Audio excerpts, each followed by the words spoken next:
From the distant reaches of Sumerian mythology, we're proud to bring you two packs of pins. We've got Gilgamesh and Enkidu broing it up, and a glow-in-the-dark Taurus sent by Ishtar herself to crash the party. They're available for a limited time, link below.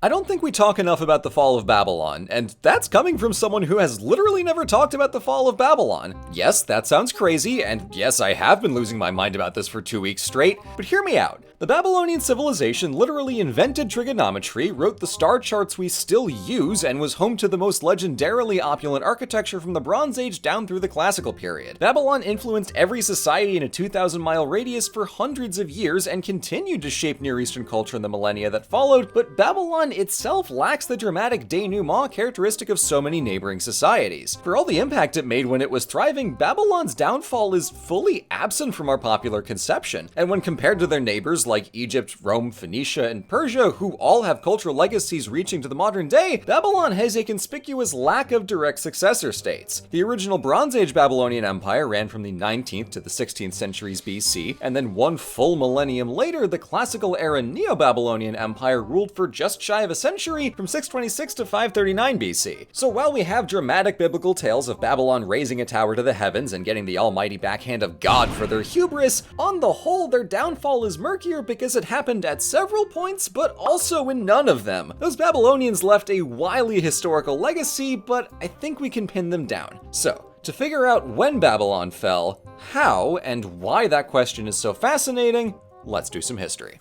We begin, as we always do in Mesopotamia, with the rivers, because Babylon's rise owes to the shifting course of the Euphrates between roughly 2000 and 1800 BC. It was just some city before the Middle Bronze Age, but when the river moved west, humble little Babylon found itself right on the water and controlling the narrowest point between the Tigris and Euphrates, uniquely well situated along the major trade routes at a time when no single empire ruled Mesopotamia. The third dynasty of Ur had collapsed around 2000 BC, and in the hazy centuries after, ethnic Amorites settled all along the rivers at places such as Babylon. Around the turn of the 1700s BC, Babylon went big mode during the reign of King Hammurabi, who not only conquered up and down Mesopotamia, but set the new standard for empire in both structure and achievement. Hammurabi went farther than any of his predecessors in centralizing power on himself, leaving less room for outer cities and local administrators to cause trouble, while allowing far stronger coordination between the king and the provinces. Hammurabi also made a conscious effort to model himself as a protector of everyone in the empire, as very pointedly conveyed in the preamble to his famous law code. Babylonian law had precedents from earlier Sumerian works, but the Code of Hammurabi set a true uniform standard of justice across the empire, a categorized list of key laws whose legal precedent could also guide judges to adapt or create new laws that all still fit Hammurabi's vision. The laws themselves are pretty hardcore, with one-to-one retribution as the penalty for most crimes, eye for an eye and all that, but it seems in practice like a calculated off-ramp from the kinds of never-ending blood feuds that make up 90% of world literature by volume. Speaking of, we have Babylon to thank for one of the oldest written stories on Earth, the Epic of Gilgamesh. The original folktales were Sumerian from centuries earlier and mostly focused on the heroic exploits of the great king Gilgamesh, but Babylonian storytellers collated them into one narrative focusing all in on the emotional drama of Gilgamesh losing his best friend Enkidu and embarking on a doomed quest for immortality. The Babylonian version also incorporates the myth of the Great Flood as key backstory, showing a literary tradition that was comfortable combining very disparate sources into one cohesive whole. Aside from stories of kings, their mathematics were so advanced they were giving the Pythagorean theorem as homework a millennium before Greeks twigged onto the idea, and they even understood contagious disease. A king wrote that if someone's sick, don't hang out with them and don't touch their shit.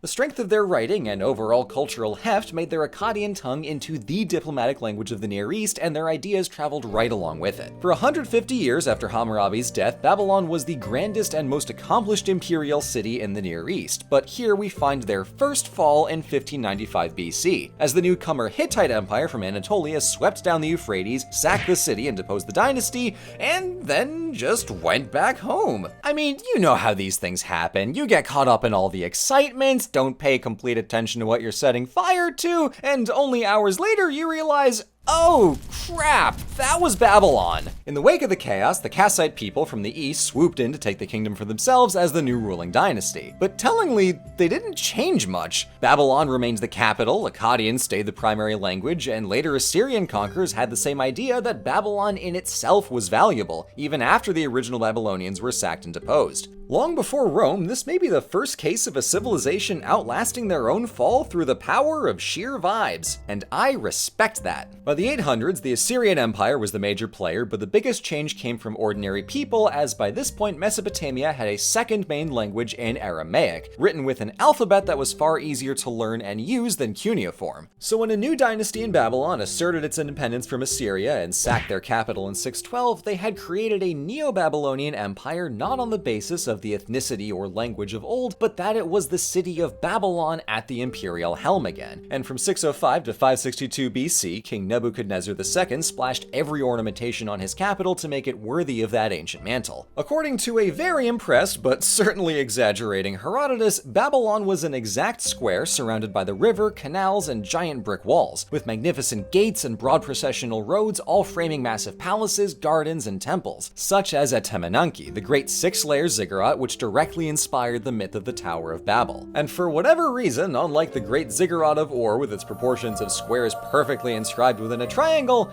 Temenanki just doesn't do it for me on the proportions. Aesthetically, it rules, a phenomenal feat of design and pure height, but the shapes don't click with me, and I really can't articulate why. Proportion is just one of those indescribable things, but architectural diatribes aside, unlike Herodotus, biblical sources would likely have seen the ziggurat for themselves, as Nebuchadnezzar's conquest of Judah resulted in the destruction of the temple in Jerusalem and mass deportations of Jews to Babylon. Now, despite the spectacular restoration of Babylonian prestige and power, many of their own citizens were also having some religion issues. King Nabonidus was engaged in what various sources describe as religious reform or outright heresy by reorienting the Babylonian pantheon towards the moon god Sin, but the priesthood of their patron god Marduk was deeply unthrilled, and nearby aspiring empires took notice. When the Achaemenid Persian Empire conquered down into Mesopotamia, King Cyrus went to great lengths to paint this as a liberation and a restoration of Marduk to his place atop the pantheon. At first, this narrative seemed familiar. An outside group comes in, retains their religion, language, and core institutions, and continues to rule from Babylon. New management, same company. Babylon falls, but lives another day. But Cyrus didn't do that last part because Babylon was one of 5 capitals, and the only one outside of their homeland in Iran. Cyrus didn't try to turn Babylon Persian, and he borrowed several aspects of Babylonian society, like Aramaic language and cuneiform writing for fancy occasions, but critically, Persia also borrowed from their new subjects in Media, Assyria, Anatolia, Greece, and Egypt. So Babylon was only one part of this new Achaemenid identity.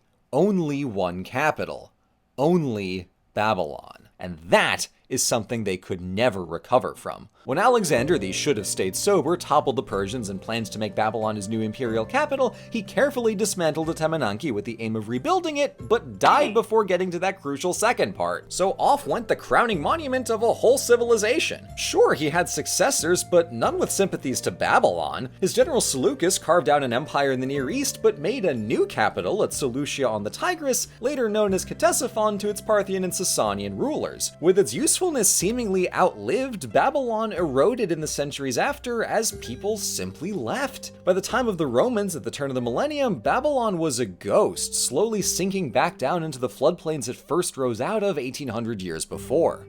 Babylon is not a descriptive identity. Amorites had founded the first dynasty, yet the Neo-Babylonians counted several major ethnic groups and spoke a different language. Most other states in the interim had also ruled from the ancient capital, but only this empire earns the name Neo-Babylonian because they put their city back atop the entire Near Eastern world. Not an empire of any one group, but an empire of the city. Gradual change was part of the game, but every new ruler at some level submitted themselves to the mantle of Babylon and took on its ways. Despite sacks and deposed dynasties, Babylon never truly fell because it always had something to teach. Had Alexander, the gone from our empires but not from our hearts, lived and made Babylon his capital, we might be talking about the Greco-Babylonian Empire instead of a Macedonian one, but even still, by his day, the idea of Babylon was no longer so innately compelling that people turned to it alone as the model and meter of civilization. Sure, they borrowed from it, but Babylon became lost amid other influences. Persian, Egyptian, Egyptian, Greek, Judaic, Anatolian, Indian, not the sole beacon of civilization in the Near East, just another of its constituent parts. So when did Babylon fall?